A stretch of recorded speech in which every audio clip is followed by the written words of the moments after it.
hello and welcome. Hope the microphone's on. Let's see. Good stuff. Welcome on all to the Tip Report. God bless you. Thank you for joining me.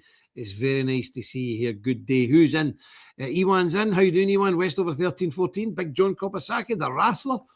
And Kenwood, my pal Kenwood. How are you? Oh, got a good show today. I'm very disappointed, you know. Very disappointed because up till now, I thought that we had possibly the worst politician in the entire planet. Keir Starmer, a rat, a pinko, homosexual, allegedly, traitorous dog of a man. Now, I have to admit defeat. We were rather proud that Britain at least was the leader in something, and that's having a ratbag politician. But today I must stand defeated. Defeated. The British pride has been dented greatly because we've suddenly discovered that there is a man in America who's even worse than any traitorous dogs that we have in this country. And his name is Lindsey Graham. I don't know if you know this man. He is in a different league of rapscallion, of scoundrel, of an old-fashioned English word is a bounder. Yep, I think he has taken our crown of having the most rotten politician in existence. Anyway, we'll come to him later. Let's have a bit of scripture first, okay? So we're in the book of Deuteronomy, and we're in chapter 28, and we're going to read a couple of verses here. Verse 43, we're starting. Hear ye the Lord. The stranger is within thee shall get up above thee very high, and thou shalt come down very low. He shall lend to thee, and thou shalt not lend to him. He shall be the head, and thou shalt be the tail. Amen. And may the Lord add his blessing to this, the public reading of his infallible, inspired, and inerrant word. And if there was ever a couple of verses to back up Christian nationalism, that is them. Remember that. The stranger is within thee shall set up above thee. And going on, it says, he shall become the head, and thou, us, shall become the tail. I give you Minnesota and England as examples. We know the Lord will bless this public reading of his infallible word. Amen. Isn't that the truth, folks? Isn't that the truth? Yep, the tail's now wagging the dog. It's outrageous, but that's what we get. John Kopasakis is absolute buffoon. Born if he was a buffoon, but he's not. He's a dangerous, dangerous traitor, and I'd love to see his bank account. And in actual fact, I'm no one for gossip. We shouldn't gossip. The Bible tells us not to gossip, but I've heard from several people that Lindsey Graham is a wee bit evangelical Christian by day, different story by night. But anyway, that's probably why Israel's got him. Do you know that? The Mossad work in a very sneaky way. They look at people's weaknesses. That's what Epstein was all about. And from what I hear, they have a lot on Lindsey Graham, an awful lot, and it's pretty grim stuff. Anyway, kind of thing that's popular in Thailand. Do you know what I mean? But that's how they get you. If you've got any of these foibles, any of these perversions, they will found out about it, and then they will grab you, and then you will dance to their tune forevermore. And I think that's what's maybe going on there. I don't know, because it doesn't make sense. So Mitch Cameron says here, good evening, listening from the road. How you doing, Mitch? God bless you. And Sherry, how you doing? Nice to see you. Yeah. Anyway, some good news today. A couple of things. I've got a report I was meant to show you the other day on the progress of the thing. But first of all, I want to bring you this because this is really good if I can find it. Please tell me I've put it up here. I've not forgot it. Oh, no. I don't think I've got... we've got a clip here from our boys in the, the Christian defence thing. They've done a really good job, but I don't have it here. I'll need to go and get it. But I'll put something up for you now while we're watching that. This is a wee report from the latest in the chapter house, okay? I may show you the other day. I do beg your pardon, but have a wee look at this, okay? Have a wee look. Here we go, I think.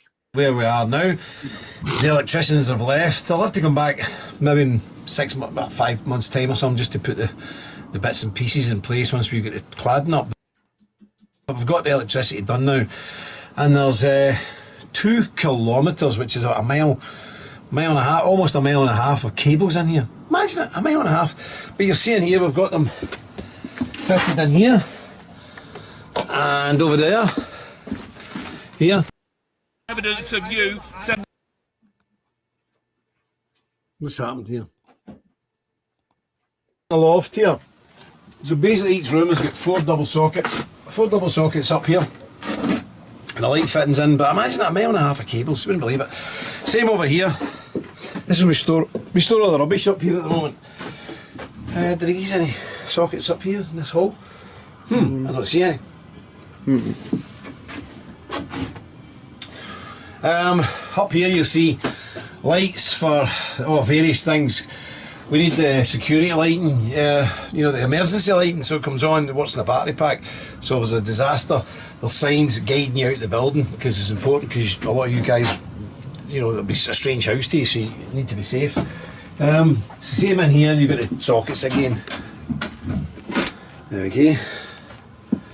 I'm just a wee bit concerned that I don't see any sockets in this top hall. There needs to be a socket. There should be some sockets up in this top hall. Doesn't need to be, but it'd be handy, because if you want a wee light, a wee lamp here or something, so we'll need to see about that. Need to take a note of that. Anyway, come on down, we'll see where we are. Again, more cabling for emergency lighting, which we didn't really think about at the time, but you need it seemingly. You'll see the floorboards are back down again. All the myriad of cables running underneath here. I would never have believed it unless I'd seen it myself. So, as you see, we've got most of the cables in place. In here we've got the cables in place. This is going to be a power shower, so we don't need electrical shower cables in here, but we've got that. Okay, we'll go to the next door. Let's see, coming on now. There's another wee socket there. Light switches are in. Cables here. Cables coming out everywhere now. Let's have a look. So we've eventually finished this wee bit here. Ready for plastering. It's quite light in here, isn't it? Oh, put a wee blurry so it gets to find its own focus there. You see in here, shower, the copper pipes through the shower, big heavy cable. Oh, George is on the other side of this. Up here, you see up here, you've got the sunken lights in the bathroom. Look at the cables in that thing, it's unbelievable. And there's the extractor fan that goes up into the loft and then takes it out to the edge of the building and up through the roof. That's another hassle. Every bathroom's got to have an extractor fan by law. So that's other grief. But you don't really think of these things when you're doing it, and then you think, oh my goodness. Anyway, let's get in here. Again, you've got all the sockets in now. Sockets everywhere. Alright, George, we're just popping in here just to see where we are. Oh. This is a really tall room, this. So we've got this all battened out. We've got the copper pipes in. We've got the heavy cable. For sure, that's unbelievably heavy actually. Very heavy, them cables. Heavier than they used to be. And obviously this is the dressing room in here. It'll be quite a big dressing room. The wardrobe's along there. But we're leaving these walls open so we can dress them up. They'll look nice. We're up in the roof space. We've got water tanks and all that stuff put in there now.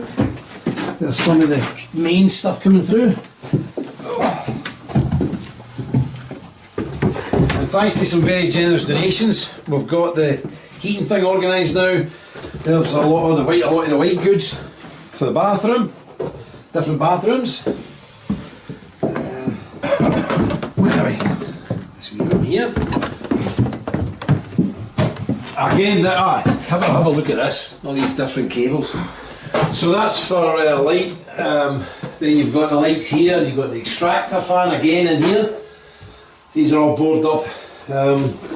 More white goods, but yeah, this is going to be a power shower. We've got the shower tray in. We've got the pipes in. So we've done a lot of the heavy lifting. We really have done a lot of heavy lifting here. So now it's getting the thing dickened up. But you can see a lot of work putting these wires in. A lot of work. The boys were here for 2 weeks. That was a 2-man, 3-man, sometimes a 3-man team.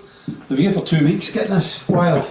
Huge amount. I mean, look at the wires just getting that one socket alone. Look, 4 cables in there, and they all run back to the fuse box. So let's go and have a look at the fuse box. Okay. Look at this. Look at this thing here. I mean, seriously. Folks, have you ever seen anything like this in your entire life? Look at this. Look. And that's all going to get into that fuse box, nice and neat. I'm really looking forward to see how to do that. Look in here, just scan around this room. wires, pipes, cables. It's unbelievable. And of course, because we're battening out these walls, these cables will all be down behind the battening. When you come in here, you see we've got the sewage pipes connected up now. Up there. As you can see, there's just huge amount of cables. Huge amount of cables. It's unbelievable, isn't it? You wouldn't believe this, would you? What's that there? I see, that's quite nice. That's a fire thingy. Don't know if we can get through here actually, can it? Okay. That's the door for the upstairs family bathroom. Okay. Again, come out here and you can come in here and show them.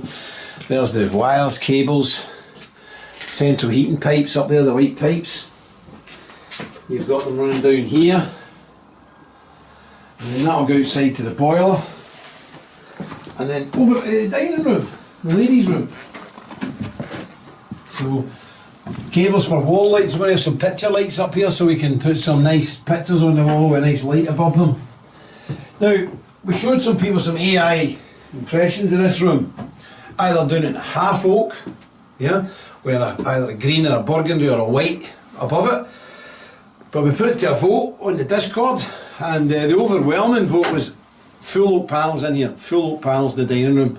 And we'll obviously have a wooden floor, that's why we've done it like this. All the other floors are concrete, but we've done it like this to have a wooden floor, because if you're sitting in here you don't want the cold come up through your feet. So, full panelling. There's going to be a big Gothic fireplace over there.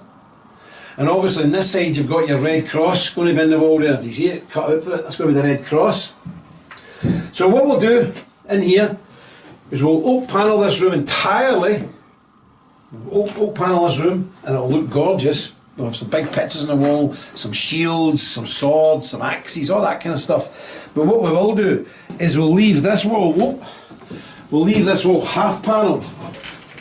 And then above there, white, so it accentuates the red cross coming out. I think if you tried to put that amongst the oak, it would look daft. So that's what we have. But here's we've got a slight problem at the moment because of this war in Iran. Oak panelling at the moment is about £70 a sheet. Pounds, that's sterling. £70 a sheet. We need 75 to 80 panels for this house. I know, it's great, and that's 8x4 sheets. The panels are £70 right now. When we first did the chapter house and all that, they were £55. But when the Ukraine war started, they went up to £140. And now the price of the oak panelling is £70 now. It could easily go up to £150 in the next few weeks. Easily. So that would take our cost of doing the oak panelling massive. Because at the moment the oak panelling's about £5,000, okay? That's pounds sterling, which is about $7,000, $8,000. But in each panel you need to put mouldings in there, and that's solid oak. Those mouldings, they're almost 5 foot per panel. We need 500 yards of that oak panelling. It's £4 a yard, so it's £2,000. So that with the oak at the moment is standing about £7,000, about £7,500 actually, with the VAT and everything on it. £7,500 now. In a couple of weeks' time, that could be £12,000 to £15,000. So luckily, one of our lads, his auntie, works in the biggest wood merchants in the country. So we can order these now, but we need to pay for them. But they'll keep them for us until we need them, because we've nowhere to store them either, so that was another problem. But that problem's been taken care of. They will store them for us, but we need to buy them now. So we pay £7,500 now, or we pay £12,000 to £15,000 in 3 months' time. It's a no-brainer, so we need to do that. There's one of our members said he's going to help us considerably at that, but I don't think it's fair to leave it all to one person. So we're really looking for folk to dig in deep and try and get this oak panelling done to save us a lot of money. It could save us £78,000. It could save us $10,000. So we need to do that. But that's where we are at the moment. We're really cracking on with the electricians have just left after being here for 2 weeks. So now the plumbers are coming back in to do the rest of it. We're going to do a big pressure testing of the system and get the immerser tank installed and all the rest of it, and then that'll be us, we'll be up and running. So that's all we've got for the moment. It's really all systems go. We should have showed you the immersion tank, but it's lying in there. It's a big thing. It's quite sophisticated, but it means then we can use that in conjunction with a boiler to supply hot water to all the different taps. There's 6 bathrooms in here, can you imagine it? Too many, but my opinion. But Jada Francis says modern houses require that. You need an ensuite and so on and so forth. So we've done that, and we've done it right. So God bless you all. Thank you very much for getting us to this stage. We've still got a fair bit to go, but we're getting there, slow but sure. We've only got one guy here, George, and he's plodding away, and it's good, and it's saving his money. But there's a long way to go. But let's help us get this oak, because if we get the oak, we save money. And I like saving money because I'm Scottish. It's genetic. So if you can help us out, please do so. And I'll give you an update again next week on the progress of the work here. It's a marvellous thing to be involved in. I want to thank every single person who's contributed to it. This is your house. It's not mine. I'm just the foreman on the site at the moment. But it's your house. And let's build it unto the glory to the Lord, and that's what it's all about at the end of the day. This is for the Lord, this is the Lord's work, and what a blessing that we've been picked to be involved in it. Marvellous, isn't it? Anyway, I'll leave it there. I'll come back to you next week with an update, and until then, remember, stick close to God. You won't go far wrong. Do as fault.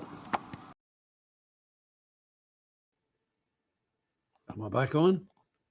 Aha! So there you go. I meant to show you that the other day. It's coming on, isn't it? It's coming on. You wouldn't believe it. You wouldn't believe it. The boiler's all done now because we had a very, very, very generous donations from a very dear brother. So we managed to get the boiler, the immerser, all the plumbing work done, all the pipes. I mean, you just wouldn't believe the amount. I mean, seriously, a couple of miles of cable just for electricity and hundreds of yards of central heating pipes. But without the generosity of you guys, and there's certain people who, I mean, everybody's valid. I mean, it doesn't matter whether you put $5 in or $5,000. Everybody's contributing to this, and it's wonderful. But God does bring forth some people with the means to really rocket this ahead. And that's the reason we managed to do all that electricity work and all that plumbing work and the boiler and the central heat, all that stuff. It's just incredible. And I want to say, for me personally, but not just me, but on behalf of the order, but me personally, Jim Dawson, to you, thank you very much. It's much appreciated, and it's very humbling to have that trust put in me to get this job done. And I won't let you down. I'll do this. If it kills me, I will do this. So, and it might, because I'll tell you, it's difficult. Other people in the order see the difficult causes. You know, when Jada phones up or Nick phones up or somebody else phones up, I say, oh, I need to go, because every 2 minutes I've got either an electrician or a plumber or a builder. Do you want this here, there? Everything has got to be decided, and it's every day you're making a decision on, does that plug socket go there? Does it go here? Does it go up this high? Does it go down this low? How many's in this wall? It's just constant. And then this carry on with the oak recently, that's been driving me nuts. I've got the quote. This is the quote here from a company called McClair's. So, sheeting. So this is the oak sheeting, okay? So it's oak face, double-sided, MDF board, but oak solid American white oak. American white oak, but I know where it comes from. Turkey. Don't ask me. So it's either £59.65 a sheet, and that is for 18 mil. That's really thick stuff, the stuff we've done the chapter house in. £59.65 plus VAT, which is 20%. I know, 20% value added tax. Where's the value? A con, so it is. Anyway, you need to pay it in this country, it's a law. So that's 60 quid plus £12. So that's 72 pound a sheet. And we need 75 sheets. And then the horrible thing is, you won't believe it, you know, if you've been over here and you see the chapter house, all those squares, those oak squares, you see, if you look carefully, there's mouldings in there to face it off, mouldings inside it. There's almost 5 feet in every panel. Almost 5 feet. That stuff is 4 quid because it's solid white, genuine American oak. Solid. So that beading has got to be done. You've got to do it. You can't do it without it. And it's £4. It's £4. Is it a metre? It's £4 a metre, and we need 500 metres, 500 yards. So, you know, it's a lot of money. It comes up to 6, 7, 8 grand, 8.5 grand. That's British money. So that's about 11,000 US dollars. Now, thankfully, God has brought a man who's a Scotsman, a member of the order, and he said he's going to help to pay for this in quite a sizable way. So, praise God, and we'll see what we do. But we all need to put our hands to the wheel with this. And the thing is with oak panelling, it's not only expensive to do at the beginning. Well, it saves you decorating a house for 50 years, which is absolutely brilliant. Once it's up for hundreds of years. But it's the time. When you put that up and George has got to cut all those panels, all that, it's his professional trade as a woodworker, so he's very good at it, as you've seen, as you've been here. It's hideously time-consuming doing all that. And when he does it with a mitre, so obviously. Then he does it with this machine that's got like a razor on it, like a scalpel, just to shave it so it fits in perfect. It's quite time-consuming. Then you've got to stain it. Maybe a couple of coats. Then you've got to varnish it. You put one coat of varnish on very thin, then you've got to sand it down and clean it all off. And then you do the second coat, you sand it down, you've got to clean it all off. Then you do the third, it's got to have 3 coats. It is monstrously time consuming. But anyway, that's where we are, and I hope you liked that wee thing that you've seen. But thank you, God bless you. I mean, the nasty stuff, the stuff that I was really frightened of, all the cabling and the central heating piping, it's done. It's done. Where it stays now, we're installing the showers, and we've got all the white goods, all the basins, all the toilets, everything. So thank you, God bless you. So well done. Pat yourselves in the back. Great job. Thank you. Who else have we got in here? We got Mr. R.C. Clements is in. Peter Holder's in. Yes. Daniel Turner's in as well. And John Ventry. John Ventry, how you doing? I haven't spoken to you for a while. I heard you're standing for election. I wish you all the very best, and may God's hand be upon you and get you elected. We need good men elected, especially Templar men. That'd be great. Excellent, John. Tom Herdenfelder's in. How you doing, Tom? I love the Priory update videos. Thank you. We'll have another one next week, and we'll have some other stuff. But I'm so glad that all that crazy stuff, because that was the really expensive stuff. I mean, these are skilled men. George, he could do it, but you better get professionals in a scale this size. And of course, you get building wants and things stamped and guarantees. So if there's a problem in 5 years, they're there. And we've only the guy that did the electricity work is genuinely the best guy in Northern Ireland. He's very sought after. He's monstrously expensive, but not for us, because he likes us. Plus, I got my bottle of 12-year-old malted whiskey. It goes a long way, that wee thing. Anyway, he got the guys in, and he's been that last lot they came in there. We paid them. Marion, must have we paid Rodney there in total there just for that? £4,000, about $6,000, and he's got to come in at the very end and put the boxes on and all that, and that'll be maybe another grand. So maybe $7,000, and that's a full rewire for a massive house like that. That is good value for money, because we priced it up on Google, the average price for rewiring a house of that size, and it was coming in anywhere between £10,000 and £15,000. That's between $14,000 and $20,000. So we've done all right. Well done. And he's the best. He's the best there is. And you get a certificate at the end of it. So excellent. Excellent. Okay. Very good.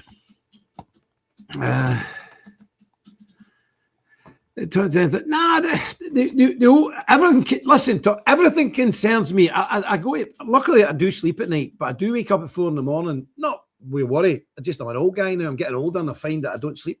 I don't need that much sleep. I fall asleep on the couch normally. And I wake up about 12 o'clock and stagger to my bed, and I'm back up again at 4.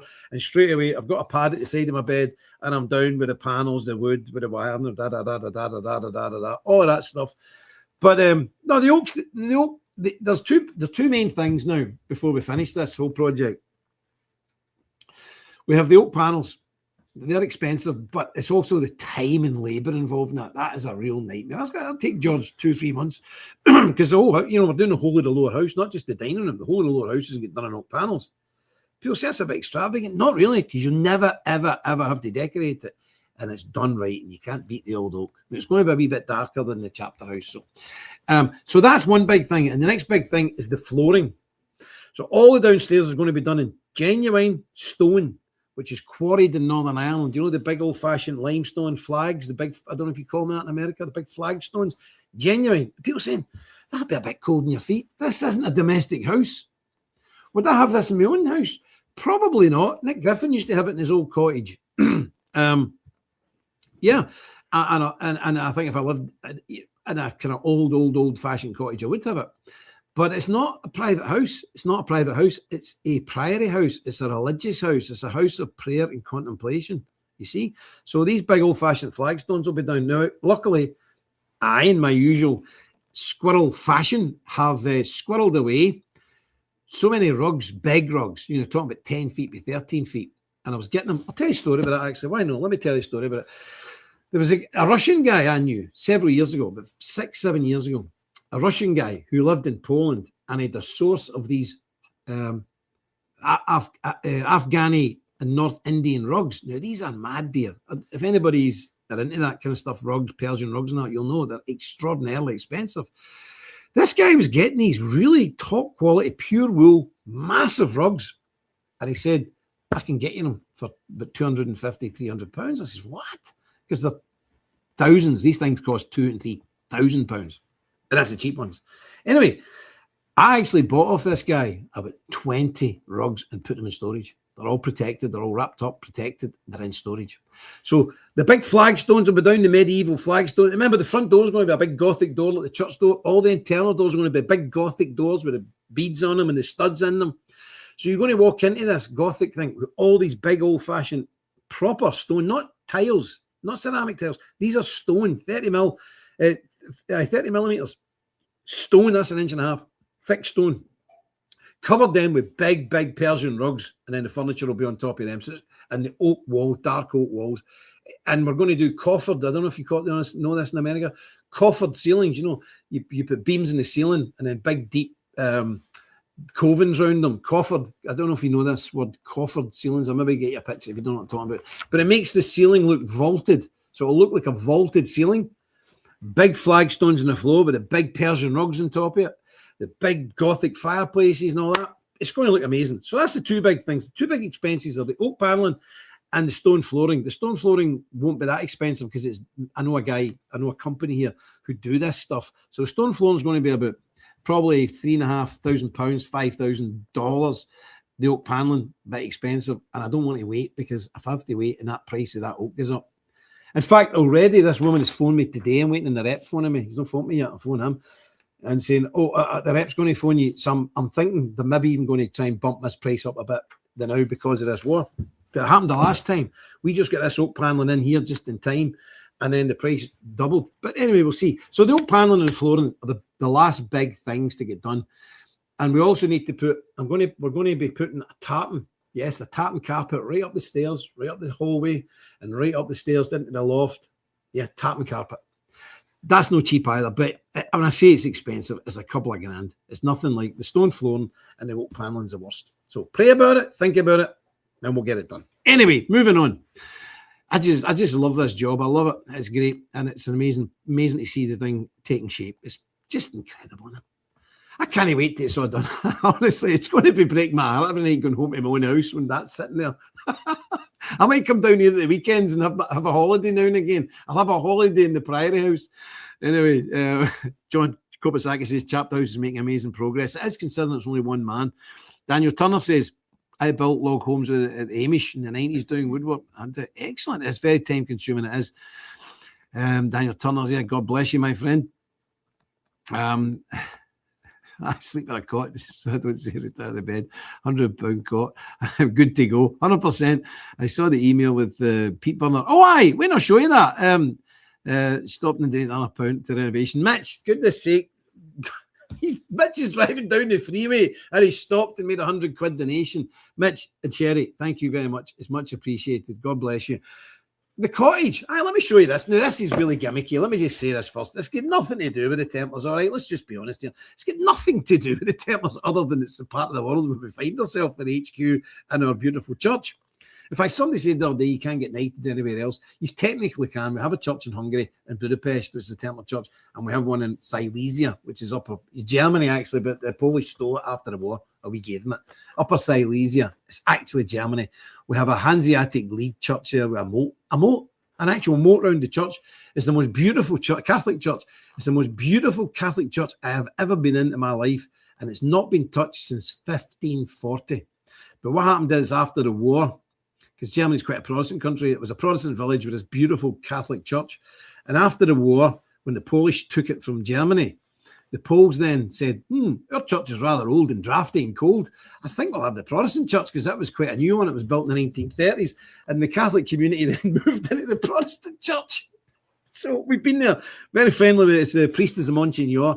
And that church can actually do nightings. And in Spain as well as an old Templar church. But for now, it's this one. So anyway, let me show you this. Nothing to do with the Templars, but just a bit of kitsch. And it's beautiful. By the way, they're made here. Yeah, look. Can you see it? Look at that. And it comes with some peat. We call it turf. It comes here with some peat, and you can light it, and the smoke comes out the chimney. Look at it. It's a wee ceramic thing. So there you go. Is that not beautiful? It's lovely, isn't it? And who told me to do this? Niall McConnell. He sells them. But he said, Jim, you should sell them to your people because they'll love this, because most people have got Irish descent, or Irish roots, or it just reminds them of maybe the Omagh Park are coming to Northern Ireland. So there you go. Oh, another thing I meant to tell you. Oh, please remember, anybody that's coming on for the night, and remember we're having to pay all this before April, 1st April or something, or 10th April. This time we're going to visit a whiskey distillery, not the one we've been to before up in the country. We're going to the Crumlin Road Jail. They've now in D-Wing got a whiskey distillery in D-Wing. And that's in the middle of Belfast. That's the jail that housed all the IRA and UVF terrorists during the Troubles. And you're under a tunnel and into the court, which is across the street, underground tunnel into the court. And it's right in the heart of Belfast. And they've got a whiskey distillery. Have you booked it? All right. Okay, so we're booked in there, more or less. We're booked in there, and this is D-Wing of the Crumlin Road Jail. I actually spent some time in C-Wing next door. Anyway, and D-Wing was the place where some guys fired an RPG and hit it years ago. Anyway, that's where the whiskey distillery is. That's going to be marvellous. But we're still going to the Omagh Park, and you've seen the cottages there yourself. So there you go. There's a link. I think there's a link there. We'll get you a link for the wee cottage in case anybody wants one. There is there. Wait a minute. It's pure kitsch, I know that, but who cares? You can't be all serious all the time. This is just, and every time you like the peat, and if you need any more, just tell me and I'll send you some over. There's the wee link. The smoke comes out the chimney. Incredible, isn't it? I love it. I think it's cute. In fact, I won't mention who, but somebody came in my office and has acquired one and said, bill me. So I'll be billing you. Don't worry about that. So excellent. But aye, thanks, Mitch. Mitch and Sherry, you give me a headache. We're rushing here to make sure you've got a bedroom ready for me. Big George is cussing you. He's not really, but we'll have you a bedroom and a shower room ready for me. Don't worry about it. Okay. Right, moving on. We've got some serious stuff to talk about now. Thank you for everybody who gave money to the Christian Defence Patrol Fund. Already, your money has been well. Well, you've seen it. The massive demonstration at the weekend. They're demonstrating outside a farm that's owned by owned by one of the best loved soap stars of Coronation Street, which is our Dallas and Falconcrest and Peyton Place all rolled into one. A woman called Bet Lynch used to be the barmaid in the Rovers Return. Anyway, you maybe don't know it in America. She was very famous, much loved. Well, some charlatan, some flyboy, some fly-by night has bought her farm and he's wanting to turn it into a place for immigrants to live in, a multi-occupational thing. So our Christian Patrol people you help finance and got the cameras and all this stuff for, they launched a big demonstration about it and it went wild. Now, the poor guy that runs that is getting it in the neck. The newspapers are on him. The local political parties are on him. You name it, the radio stations are on him. The TV's on him. He's getting it in the neck. And I says, brother, we did warn you. Just trust in the Lord. He's a new Christian. He's going to church again. So he's all right. He's all right. But rather than stop doing it, this week they've had a great result, and I'm going to show you the video. Because of you, these guys have stopped a child molester doing his dirty business. And this guy, I don't know if we've got it in this bit of film, but in this bit of film at the end, he's arrested by the police. This is your Christian Defence Patrol that you guys financed, that you guys made happen. And within a month, look at this for a result. God bless them. Have a look. Communications to what you believe is a 15-year-old on Snapchat. We've also got you masturbating on camera. We've got your phone number. We've got full evidence. We've got all the evidence. The police are on the way. You're going to be arrested today. Okay, step out of the car. You're under citizen's So this arrest. is what we're doing here, Wood. While everyone's messing about, we're out catching monsters. Okay, mate, calm that down. Let me do it. You need to step out of the car. You're under citizen's arrest. Please jump out. Sir, it's going Yeah, so you would. There you go. A monster off the streets. He will be arrested very shortly. He's going nowhere. Let me tell you right now. Okay, you need to step out your car. So you've been sending sexual communications to a 15-year-old on Snapchat. Okay, you've been masturbating to a 15-year-old on what you believe is a 15-year-old on Snapchat. We've got all the evidence with us right now. The police are on the way. You will be arrested today. I suggest for your own safety to step out of the vehicle, because that way I can protect you. If you get some vigilantes coming out of these houses right now to grab you, I can't help you. Are they on the way? Go back. Need you to step outside of the vehicle. You're under citizen's arrest. Oh, you have to go that way. No, I'll take care of you. You're safe. No, you'll be safe. You're okay. Notice the reg plate, guys. Notice the Tiger 2000. There you go. Now, this is what we've been doing. You think we're messing about in the background doing nothing? We're catching real monsters, mate. I ain't playing no games no more. We're coming for all you wrong-uns, mate. make sure you get the word about. We're coming for y'all. We've got the paperwork. We've got the evidence over and over again. We've got the logs of all the messages that you've been sending on Snapchat. We've got pictures of you. He's been sending pictures of his penis on Snapchat to what you believe is a 15-year-old. We've got you over and over and over again. We've got a file of evidence. The police have been called. You're on the way. For your own protection, I suggest you step out the vehicle now. You're under citizen's arrest. You're not going to be going anywhere. Get him blocked off properly. Billy, get that car back here. Get it blocked off here properly. Get that car back here now. Put the car here. Put the car here. The people can come and go. Look. Just to give you a wee... Wait a minute. That's me now. Excellent. And you see, they even had a local Sikh there helping them, because this is a Pakistani in this car. And he's been doing all this filthy stuff. Just the film goes on a wee bit. The police turn up and arrest him, and he has been charged. He's now waiting to go to court to answer for his crime. Brilliant result. Thank you. That's what a few people like us have managed to do. We gave the guys the equipment, we gave them the gear, we gave them the cameras, we gave them all that stuff, and already it's paid off. They have tracked down this guy and caught him and handed him over to the police. Bang, done. Citizen's arrest, blocked him in so he couldn't escape, waited till the police come, grab him out of the car, arrest him and take him away. But you see how respectable those people are as well. They're saying, look, this is a rough area. If these people come out of the houses, we can't protect you. Get out the car. We will take you somewhere safe to wait for the police. Because if the locals come, they local women, they're going to rip you to shreds. So well done. Excellent. Isn't that a brilliant thing? So there you go. That's already paid off. That's already paid off our investment in that organisation. So a big well done to each and every one of you. Thank you. Well done. And again, pat yourself in the back. It's brilliant, isn't it? So there you go. Jamie's doing it. Jamie's the guy's name. He's doing a good job. Mitch Cameron says, best 50 quid ever made this year. Brilliant. Thank you.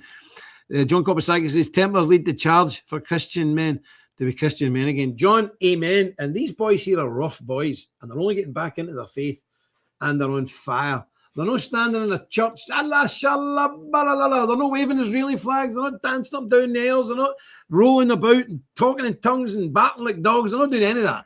They're on the streets where men should be, defending their womenfolk and girls from these filthy perverts. That is what me. So somebody says to me, I'm a Christian. I'll say to them, how's that? So what do you mean? I'm a Christian. I'm born again. You know this, the Protestants do this. I'm born again. I was born again on the 4th of August, 1996 at 2 o'clock in the afternoon. I don't want to hear it. I don't want to hear it. What do? You say you're a Christian. You have to judge a tree by its fruits. Am I right or am I wrong? You judge a tree by its fruits. You don't judge what comes out of a man's mouth. You judge it by what he does, by his actions. So you say, you're a born-again Christian, are you really? Or somebody says to me, a devout Catholic. Or are you really? Or I'm a devout Orthodox. Are you really? How do I know that? Show me. I could tell you I'm a multi-millionaire, but a quick glance at my bank balance would know that you would know right well I'm not. And if somebody says I'm a Christian and I see no evidence of that, well, show me. And people say to me, what do you mean? When I say, how are you a Christian? Have you been to the abortion clinic lately? No. Are you a part of any Christian group like the Templars or the Knights of St. Columbus or some kind of other group? No. Well, where are you basing this thing on that you're a Christian? There is no evidence. There is no fruit. There's no good fruit. And remember, conversion, my belief in Christ, will bring forth good fruit. And I think what these boys are doing, out in the cold, windy, wet, dangerous, dark streets of Manchester, occupied territory behind enemy lines, arresting Pakistanis for being perverts, sexual perverts, that's fruit. Now, those guys might not know that much of the Bible. They maybe don't know their way about a Bible like other people. They might not know many hymns and spiritual songs, but their fruit is good. And that's how we should judge each other. So God bless you all for making that. Yep, strong men are needed. Jamie's there. Yep. He wants to put a wee link up there. Let's give a bit of encouragement. Absolutely great. So let's move on to the elephant in the room. What's been going on in this madness, which is the Israel-Iran war, with Israel using America as a proxy force, just the same way as Iran uses Hezbollah as a proxy. Israel is using America as a proxy. Again, the tail is wagging the dog, rather than the dog wagging the tail. And that's what's annoying so many people, because everybody knows this is Israel's wars. And Israel's objectives are not the same as America's objectives. Israel's vision of victory is not the same as America. Now, is America winning this war? Militarily, 100%. Who can stand against America? It is so far advanced in terms of military capability in any other country. It's unbelievable. But you can win the battle. It doesn't necessarily mean you're going to win the war. America utterly destroyed Vietnam. Didn't win the war. America and Britain utterly destroyed Saddam Hussein in Syria. Did we win that war? No. We utterly destroyed the Afghan forces, but did we win it? No, the Taliban's running it. And it's the same. So what does it look like? We utterly destroyed Syria and Iraq and Somalia and all these places. But did we actually win the war long term? No, we didn't. And I don't think it's going to be any different here. Because their idea of victory and our idea of victory is different. They just have to survive, and that's victory for them. Now, I want to give you a scenario, folks. It's true that not most people, but a huge chunk of the Iranian 92 million population did not like the regime. Not a majority, as we're told in the Western media, but a sizable minority, maybe 30% of the people in Iran. So that's 30-odd million. That's 31 million people did not like the regime, okay? Wanted rid of it. 60 million were okay with it. Let's get that right. That's the reality. However, you are an Iranian and you want rid of the regime. So let's just paint a picture here. Can you imagine the next election, Donald Trump loses, and somebody like, say Harris or Hillary Clinton gets in power. Now imagine she's in power for 10 years and the left go mental in America and all the right-wing people have been abused and we're all under a lot of pressure and the country's ruined and it's terrible. And somebody like Russia comes in and says, we're going to free you from this tyranny because, say, the left-wing government in America is actually starting to kill patriots, actually massacre and murder patriots and putting us in FEMA camps and all that. That's serious, okay? And somebody like Russia says, no, we don't want to see this. We're going to come in and help the American patriots. We'd all be like, yeah, come and help us. And then what happens? Every night we're watching Seattle, Washington, New York, Houston, San Francisco. San Francisco would be okay with that. But, Kansas City getting massively bombed from the air. Civilians getting killed left, right, and centre. A school with 160 kids killed. Now Donald Trump says it was the IRG, the Iranian Guard. No, there's film of it. It was an American Tomahawk missile. Nobody denies that now. It's a fact. 160 kids, young kids between the ages of 6 and 12 killed in that school. How would you start feeling then? Okay, you hate Clinton's regime, and it's horrible, and Russia's trying to help us. But by helping us, they're bombing every single one of our cities. And they bombed a school and killed nearly 200 kids. How do you think we would feel? Would we still be rooting for Russia to come and save us? No, of course we wouldn't. And that is what's happening there. We are strengthening that wretched regime. Strengthening them. It's not going to be any uprising. The people are now buckled down and saying, we hate the regime, but we have to defend our land. See you later, Marion. And you would do the same, and so would I. And that's what why would you think they'd be any different? But the war is a very strange thing. And what we've also found now, this is going to change geopolitics forever. And I don't have the time now to get right in it because I get wrapped up with other stuff. But we absolutely, and this is the opinion of very learned people in the Templar Order, we are now seeing this is the beginning of the end of American hegemony. Okay? This is the end of the American empire. Just as the Roman Empire went, the British Empire went. Every empire goes, this is the start. Why? Because I'll tell you what's happening. Russia is openly supplying the IRG with serious weaponry and intelligence and electronics. China is openly, I don't mean openly like me and you see it, openly that everybody, the intelligence, the British and the Americans know exactly what's going on.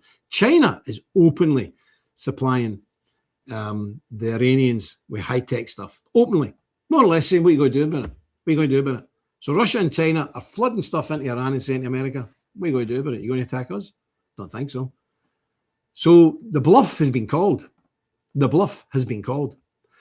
And the damage to the other Gulf states who, and I'm going to tell you this is the truth. Now, you maybe not getting any of this in America, but I hope you trust me to tell you the truth, because the amount of garbage that's flying about on the internet and lies is nonsense from both sides. So we only report what we know. What we actually know. The Gulf states are not happy because many of the Patriot batteries and systems were taken away from protecting the bases in these countries and moved to protecting Israel. And people like the Qataris and the Saudis and the other people are saying, hold on a minute here. We allow you to put your bases in our countries because you've told us you will take care of your security. And of course, they became second-class citizens to Israel. And Arabs don't forget that. They're like, what's going on here? So I think a lot of these bases have been destroyed. They won't be getting rebuilt because these people have said, no way, this is outrageous. And it is outrageous. Come on, it's outrageous. But the other thing that's happening is the main oil processing facility in Israel, the main one, that's 70% of it's diesel, kerosene, and petroleum. 70%, that is offline. It's offline to get hit the other night. The Iranians actually hit it because they're using Russian and Chinese technology now, and satellite information and intelligence, all the rest of it. This is no longer a bunch of bearded crackpots up in the mountains firing rockets willy-nilly. This is very targeted and very serious. So they've knocked out the main oil processing centre now in Israel. They've knocked out the big one in Qatar and Oman. They've knocked out a big processing plant also in Haifa, Israel. They're knocking out things left, right, and centre. And now they've hit this morning. They hit two ships in the Strait of Hormuz area. In fact, a wee bit further away, but anyway, in that area, they hit two ships. And the insurance companies are saying, no way. So this is really serious. But the most serious thing I want to tell you about, I need to hurry up because I don't have much time. I've got a couple of films to show you. And this is absolutely genuine. Absolutely genuine. I'm pretty sure you won't have heard this. Not in reality. Unlike most people, very few people would flatten a civilian building to get to their enemy. The Israelis have no problem doing that. They bombed central Beirut today, a Christian area. They bombed a central Beirut today, a Christian area, not a Muslim area, not a Hezbollah area, a Christian area, because they suspected that Hezbollah were underground in one of these tower blocks, and the Israelis took it out, no hesitation. So the Iranians have done the same on this occasion. The other day, what day is it? Thursday. So I think it was Monday. They took out with two hypersonic missiles. The first one took out this downtown, and this is in Tel Aviv, a downtown apartment building, a big apartment building. Not many people in it, to be honest with you. But anyway, they took that building down. Then they sent the second hypersonic in to hit the bunker, which was underneath it. What is underneath there? An Israeli intelligence operation. The main operation coordinating a lot of stuff for the Air Force and the Secret Service. So here's the problem. How on earth did they know it was there? Because they're not that clever, the Iranians. They're clever, but they're not that clever. They're not stupid, but they're not that clever. How did they know that was there? And secondly, how on earth did they manage to do such precision targeting of that? And it's done some damage. It's done huge damage. It's took out a lot of very serious players in the Israeli military. How did they do that? Do you honestly think Iran done that themselves? I don't believe so. Now, what I'm saying to you now is conjecture, but that's true. What I'm saying to you now is conjecture. Because on the internet, you'll see some stories that nobody's seen Benjamin Netanyahu for 4 days. Well, they haven't, but I don't think he was killed in it. I think he might have been injured, but I don't think he was killed in it. So what I'm saying now is conjecture. I believe they could have only done that with a precise weaponry. First of all, the precise intelligence and the precise weaponry that either Russia or China must have provided them with that. They must have. And that's a serious blow. That's a big, heavy-duty thing. That's no playing about anymore. That's serious stuff. There we go. Yeah. So that's serious. And that actually happened. That's not propaganda. That's not spiel. That serious hub of the sort of war command was hit. And how could that be? I mean, Iran should not have the capabilities to do that, but they did, and they have, and it's done. So let me just show you some stuff, because what we're finding now on the internet, even X, everything's being suppressed. The Israelis have arrested camera crews. You're not allowed to film anything in Israel now. The damage in Tel Aviv is very, very severe, and other places like Haifa. I'll show you some of these quick films because we need to crack on. Have a look.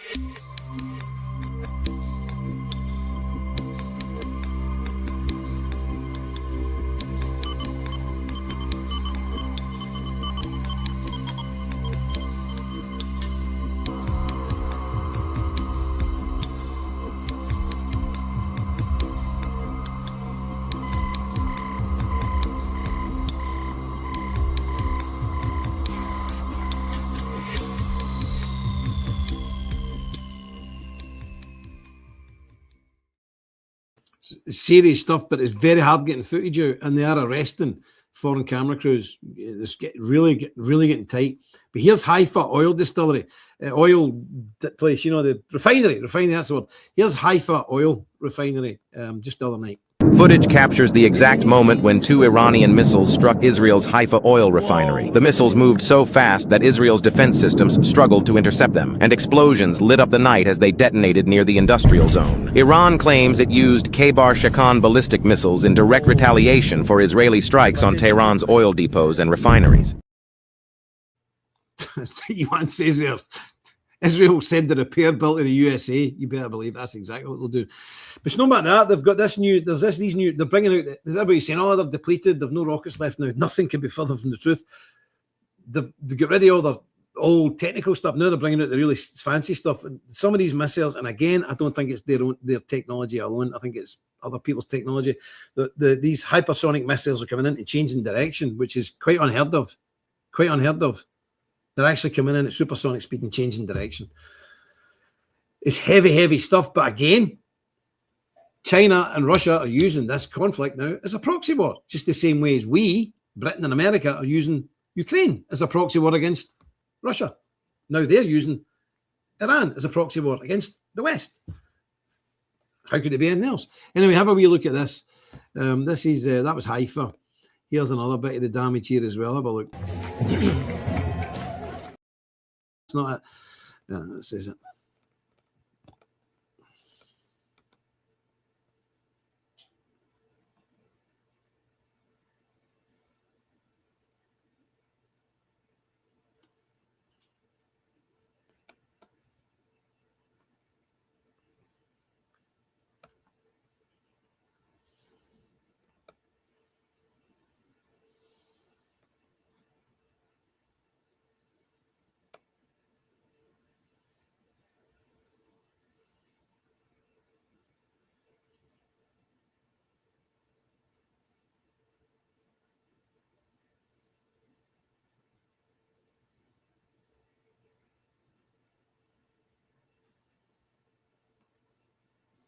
What's happened to the music? Why is that muted?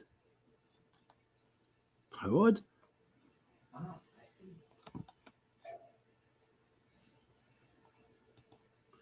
Anyway, I don't know why that was muted, but yeah, so there's 40 waves of missiles has been fired in less than 2 weeks. 40 waves, and there's hundreds of these missiles and drones in each wave, hundreds of them from Iran. But Hezbollah last night fired 150 missiles into Israel as well. And now we've got some other proxies in northern Iraq hitting American bases, hitting hotels and all that stuff. 150,000 people have left in a week. They've left Israel, mainly from Tel Aviv and Haifa in a week. 150,000 people. And the only reason it's not 250,000 people is because the airports are closed. The Israelis are trying to shut down the country because not everybody, but hundreds of thousands of people are trying to leave. Bibi Netanyahu has also called up another 150,000 reservists. There's 30% of them not turning up. It's not turning up, not showing up. And the other day, there was huge demonstrations in Israel. Again, media blackout, social media blackout. And not only that, X is part of it. Because yesterday, I put 2 or 3 videos up that I verified. I made sure they were not Grok. I made sure they were not AI. I made sure they weren't from 5 years ago. Absolutely up to date from sources that we have. We have sources. And we got these sources and we put them up. Bang, they were gone. Now, we didn't get a warning saying this violates community standards, anything like that. No, just gone. Just gone. Just took off X. And if you go on to X today, you'll see so many accounts have been banned. So many accounts have been taken offline, the whole account, for putting this stuff up. That is the power of the propaganda weapon at the moment. Nothing has been allowed out of Israel, so we don't know what's happening. But I can tell you this, America is pummeling Iran, absolutely hammering Iran with attacks that the world has never seen before, as Donald Trump says. The world's never seen this before. He's right. The world has never seen an attack like this, but it's not stopping them. And what does victory look like? These guys are going to live in the caves. People understand these are religious fanatics. We should understand that, being Templars. These are religious fanatics. They're not going to give up. They're not going to. And what does victory look for them? Victory for them is just, we're still here. What does victory need to look like for America? But I told you the other day, I made a prediction that Donald Trump in the next few days will just say, we've won. That's it. It's all over. What a great victory. It's the biggest victory the world has ever seen. Nobody's ever seen a victory like this. And I, your president, have gave you the biggest victory in America's history ever. Right, what's next? And move on. That's what will happen. Because you need an off-ramp for this. This needs to stop. Because how can you win it? Bonkers. And let's just pray to God that like Hagarth or Hergest or someone that's not mad enough to put boots on the ground. Because I do not want to see any young Americans there. Because as soon as they go, the British will go as well. But I don't want to see British or American young men or women on the dirt of Iran or Iraq. To hell with a lot of them. And I mean that, to hell with a lot of them. This threat, I said to a guy the other day, what was the problem? He says, well, America was under immediate threat. What from? They didn't have a nuclear weapon. Even if they did, there's no rockets to fire a nuclear weapon to America. Israel was under immediate threat. Yes, Israel was under threat from Iran. Absolutely, 100%. Israel is not the US of A. It's a different country in a different part of the world. So America was under no threat. Israel was. But as Lindsey Graham says, and he says it regularly, he is Israel first. Deport that bum. Send him to Israel. He's a traitor. He's a no-user. Israel first. Any American that says that, and he would fight to the death for Israel. Tommy Robinson said the same, and I notice he's in America. Any person who says they're a patriot and says that shouldn't be in that country. They should be deported to the country that they're going to die for. I say Britain first. I say America first, because that's my two loves, America and Britain. If I had to say Israel first, I would expect people in this village to come around and beat me up. It's ridiculous. You can only be loyal to one master, and you take an oath of allegiance to your flag. This is my flag. And you guys, America, you take an oath to your flag. This flag. That's it. That's it. That is it. We take an oath to our own flags and we defend our countries with our very life, not a foreign power. And anybody who does that, there is a reference for that. It's in the Bible, and it's in the dictionary. It's called traitor. You're a traitor if your allegiance is with another country, and I don't care who that other country is. It's no good. There we go. Russian hypersonics. Mitch, they must be. There's something like that going on. I think they need the little blackout procedure. That's what they're doing. It's crazy. Our Clements is saying, wait a minute, you're not stopping me as long as I'm still breathing. Absolutely. John Copper says it doesn't matter if the threat was imminent. Do you keep them stocking up until they're too strong to stop? Don't be ridiculous, John. It's Iran. It's Iran. It's a third world country. It's a good third world country, but still a third world country. And Iran had no intentions. Listen, they want to wipe out Israel. That's a fact. They want to wipe out Israel. They shout death to America, death to Britain. They do all that as the great Satan. They do all that. All the Arab countries do that. Not just them. All of them. And the only people who have actually attacked America in any serious way were Saudi Arabians. You remember? Twin Towers? Saudi Arabians. Simple as that. It's nonsense. This lie that Iran would pose a threat to America is utter nonsense. Complete and absolute nonsense. It's just not true. It's not true at all. And they're not a warlike people. They've been going for 4,000 years. In the last 500 years, I don't know anybody Iran has attacked up until very recently with the whole Israel thing. Other than that, they're one of the most peaceful countries on the planet, ever in history, ever. We can't say that. Certainly no British or Americans. We can't say that. But it's all nonsense. But it doesn't matter. The West needs an off-ramp, and an off-ramp pretty damn quick, because it's getting crazy. Anyway, yesterday there was a funeral. It's one of these kind of strange, kind of Orthodox Catholic type things. This is a priest that was killed by an Israeli missile in Lebanon, because Christian villages are getting flattened. And the last Christian village in the West Bank in Israel was recently destroyed. Last Christian village in the West Bank destroyed. But this is in Lebanon. And I put this up on our X channel, and every single comment was Americans saying, yeah, it must have been Hezbollah. They must have been hiding in his church. Blah, blah, blah. This is what they said when Israel blew up the third oldest church in the world, an Orthodox church, which was in Gaza. This is what they said when two women in a Catholic church in Gaza were hit with snipers in the head in a Catholic church. Did they think they looked like the Hezbollah or whatever, other mob that was there? These are women. A woman and her daughter had their heads blown off. And every comment is always the same. Oh, it must have been Hamas or Hezbollah or whatever. Everybody's making excuses for this. Why? Because in many people's hearts, Israel comes before our own Christian people. And then sadly in the West, brown Christians Brown Christians, Arab Christians don't count. Still back Israel because they're Arab Christians. Let me tell you something. Jesus Christ came from that community. Jesus Christ was not my colour. He was slightly darker. And for any Christian to say, well, they're Arab Christians, who cares? I care. The blood of Jesus Christ is applied to my heart, just the same as it's applied to a Palestinian Christian's heart, okay? So I really get annoyed when I see Christians being killed by Jews. Call me old-fashioned. But here's the funeral yesterday of this very brave and decent priest.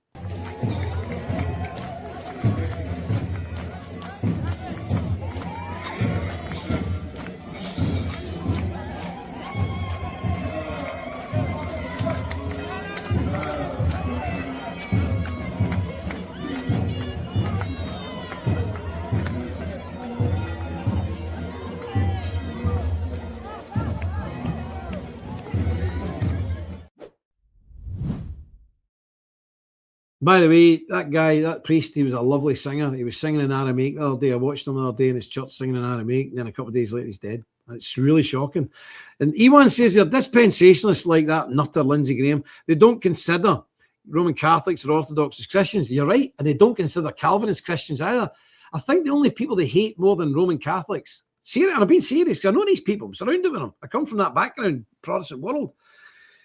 Their absolute most venomous hatred is for people like me, Reformed people. They hate me, number one. Reformed people, number one. Number two is Roman Catholics. Number three is Orthodox. They hate my people much more than they hate Roman Catholics and Orthodox. That's a fact. Because we're sort of from their world and we don't like them. We don't hate them, but we don't like them. And we call them out for their lunacy because they're mad and they don't know the Bible. But yes, they hate Calvinists, Reformed Protestants. They hate Roman Catholics and they hate Orthodox. That's a fact. But they love Israel. It's madness, isn't it? It's madness. And I'm going to show you one wee last thing. I know we're way over time. I hope you don't mind. But I'm going to show you one wee sweet story. And this is what I like about a lot of American countrymen. This is a man who found a wee kitten, frozen stiff. And it's just a heartwarming thing. And then I'll come back and then we're going to finish off with a beautiful, beautiful hymn sung by Loretta Lynn of Only a Coal Miner's Daughter fame. But she's singing a hymn in this one. But let's watch this wee cat first. It's so sweet. Have a look. This is nice. I found this cat like frozen stiff in a puddle of water. The dogs found it. It's barely moving. I'm going to try and heat it back up and see what happens. It's starting to come back moving around. It's starting to move now. I've been putting it next to the wood stove and drying it off as I can.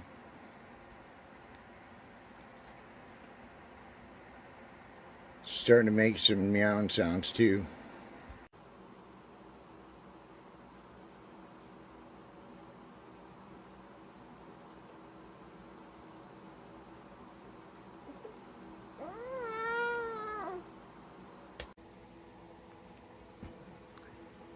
Kind of coming around.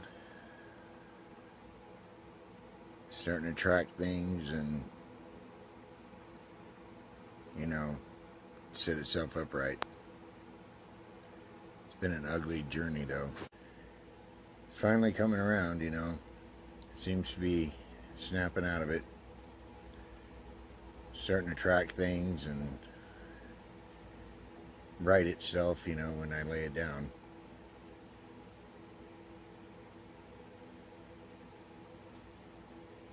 Hard to believe that thing,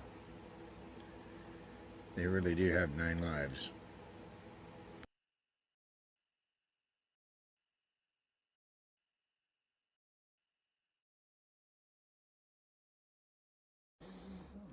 I found this cat like frozen. That's me. Now, we can talk about big things and politics and wars and all the rest, but you know what it boils right down to? And I think of Francis of Assisi with the animals. And it boils down to wee things like that. You know, I've got that wee dog of mine, that wee Holly, wherever she went. You know, wee dogs, and I lost my cat this last year. But when you have a wee dog or a wee cat or a wee creature like that, that's real life. That's humanity. That's humanity. And I don't understand people who are vicious and horrible to animals. I really don't. And I bet you Benjamin Netanyahu doesn't have a dog or a cat, that creature. But it's just lovely, isn't it? That story, that man nursing that wee cat back to life. And that's what it's all about, because as Christians, God gave us dominion over the animals. He gave us dominion over them. That means we need to care for them. Yes, we can eat them, but we need to care for them and love them and nurture them. And even our beasts that we use just for eating, we have to take care of them as well. And all these animal rights people say, oh, it's cruelty. Listen, I live in the rural area. My neighbours are farmers. I have never seen love like these guys. We've got a guy out the road, Robert. He's almost in tears if one of his cows takes ill. He loves them. And that's what being a human is all about, having some tenderness and love. Okay, that's my opinion on it. So I hope you liked that. God bless you all. It's lovely. Anthony says, proud Americans with our Ulster roots. Good man yourself, Anthony. Remember nice temper international. Excellent, the Christian Nationals Party. Anthony, God bless you, sir. You're more than welcome. A good hard mama, and absolutely. Right, I'm going to leave you now with this beautiful hymn. It's one of my favourite hymns that I sang at Glastonbury on top of a hill with this woman, this Christian woman's house, an old woman. And she had a big cross at the top of the hill behind the house, spotlit at night, so it would shine down on the 200,000 at the Glastonbury Rock Festival, demonic thing, the Black Pyramid stage. Anyway, she woke up one morning and cut it down. So we all got together with a tractor, and we got it back up, and we put steel staves in it, got the lights back on it, and we sang. We stood around it singing this hymn at the top of our voices. I'll never forget it. The woman's dead now, God rest her. But I'll never forget it. It was a wonderful sight. And we sat on bales of hay that the farmer took off his truck, and we had some fresh homemade cider in the sun as we looked down on 200,000 pagan reprobates way across there, and we sang this hymn. So I'm going to leave you with it. God bless each and every one of you. I really mean that. I've enjoyed myself today. Sorry I went over time, but I shall be back with you on Sunday if the good Lord preserves me. And you take care of yourself, and until we meet again, remember, stick close to God. You won't go far wrong. Dus Volt. Right now, our hymn for the day, and this is one that we receive hundreds of cards and letters for each week. We call upon Loretta Lynn to do How Great Thou Art.